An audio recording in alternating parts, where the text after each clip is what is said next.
तो रोहन गुप्ता यहाँ संबोधित भी कर रहे थे, बता रहे थे कि किस तरीके से उनका अनुभव रहा है। 15 साल का कांग्रेस में आईटी सेल के वो प्रमुख रह चुके हैं, लेकिन अब जब उन्होंने देखा कि कोशिश हमने की लगातार कि पार्टी को कुछ दिया जाए, लेकिन वहाँ से हमें कुछ नहीं मिला। और खासतौर से कहीं ना कहीं कांग्रेस के लिए बड़ा झटका है ये। लगातार इस तरह की स्थिति कांग्रेस के सामने आ रही है और वहीं बीजेपी का कुनबा लगातार बढ़ता जा रहा है। फिलहाल आज की अगर बात की जाए तो अब से कुछ देर बाद प्रधानमंत्री करौली राजस्थान पहुंचेंगे, जहां चुनावी जनसभा को संबोधित वो करेंगे। वहां से हमारे संवाददाता विशाल बैरिस्टो हमारे साथ जुड़ चुके हैं। विशाल, जानना चाहेंगे आपसे कितनी देर बाद जो प्रधानमंत्री हैं वो पहुंचेंगे, चुनावी सभा को संबोधित करेंगे, और किस तरह का सियासी समीकरण वहां आपने देखा? हमने देखा जो उम्मीदवार हैं उनसे भी आपने बातचीत की थी।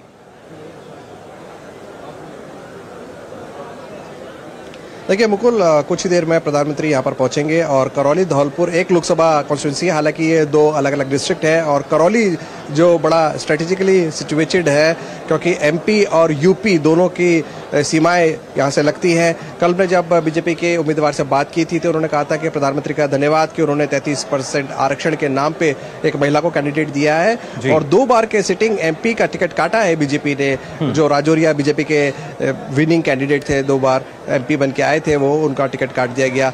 और यहाँ पर रिजर्व सीट है, ये अनुसूचित जाति की सीट है और कांग्रेस से भजनलाल जाटव को उतारा गया है। भजनलाल जाटव जो है वो गहलोत सरकार में मंत्री रह चुके हैं।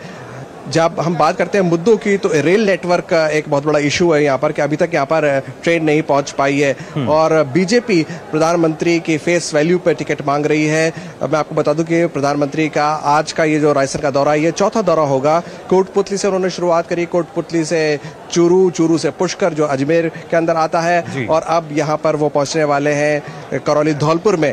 और कल 2 सभाएं उनकी होंगी। इनफैक्ट सुबह बाड़मेर में वो जनता से मुखातिब होंगे जो पाकिस्तान बॉर्डर से लगता हुआ इलाका है और सबसे बड़ा कॉन्स्टिट्यूंसी है। बाड़मेर और जैसलमेर मिलकर एक ही कॉन्स्टिट्यूंसी है और शाम को दौसा के अंदर वो एक रोड शो करने वाले हैं। तो प्रधानमंत्री का जो फेस वैल्यू, प्रधानमंत्री की जो गारंटी है उसको लेकर बीजेपी के कैंडिडेट काफी आश्वस्त है और कैंपेनिंग अगर हम कंपैरिजन करें कांग्रेस और बीजेपी के बीच में तो बीजेपी अपने कैंपेनिंग में काफी आगे चल रही है। हालांकि राहुल गांधी आज बीकानेर और जोधपुर का दौरा जरूर कर रहे हैं। एक रैली कांग्रेस ने जयपुर में भी की थी, लेकिन अगर स्मूथ कैंपेनिंग की बात करें, अगर कार्डर बेस्ड कैंपेनिंग की बात करें तो बीजेपी कैंपेनिंग में काफी आगे चल रही है।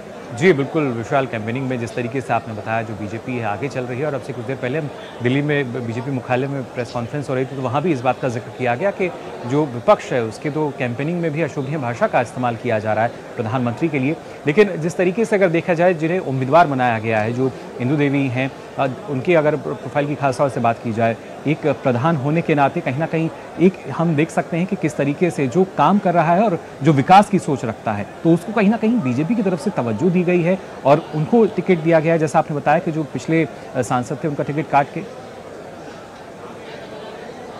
देखिए मुकुल, अगर हम बात करें इंदु देवी की तो इंदु देवी को इसलिए टिकट दिया गया है क्योंकि प्रधानमंत्री ने के इनिशिएटिव पे 33% आरक्षण का बिल लाया गया लोकसभा के अंदर और बीजेपी उसको फॉलो कर रही है। और ये बड़ी अजीब बात है कि आप अपने 2 बार के सिटिंग एमपी को का टिकट काटकर आप एक महिला कैंडिडेट को दो, तो ये साफ जाहिर होता है कि प्रधानमंत्री जो कहते हैं वो करते हैं। उन्होंने कहा कि महिलाओं से मुझे, माताओं और बहनों से का आशीर्वाद मुझे मिलता रहा है और उसके तहत उनको टिकट दिया गया है। हालांकि वो प्रधान रह चुकी है लेकिन वो एक पब्लिक फिगर है। ये जरूर है कि वो अपनी इनिंग की शुरुआत इस चुनाव से करेंगी, लेकिन जिस तरह का सपोर्ट उनको मिल रहा है पार्टी की तरफ से, काडर की तरफ से और जो मुद्दे वो उठाते रही हैं, और बीजेपी काफी अग्रेसिव मूड में इसलिए भी है क्योंकि हाल ही में बीजेपी ने राजस्थान में विधानसभा चुनाव भी जीता। तो सेमीफाइनल जिसको कहा जा रहा था जो 4 स्टेट्स में हुआ उसमें जीत हासिल करने के बाद अब ये जो फिनाले है इसमें बीजेपी काफी अपबीट मूड में है। जी बिल्कुल, काफ़ी हम कह सकते हैं जिस तरीके से लगातार प्रयास किए जा रहे हैं, क्योंकि 2014 की बात की जाए, 2019 की बात की जाए,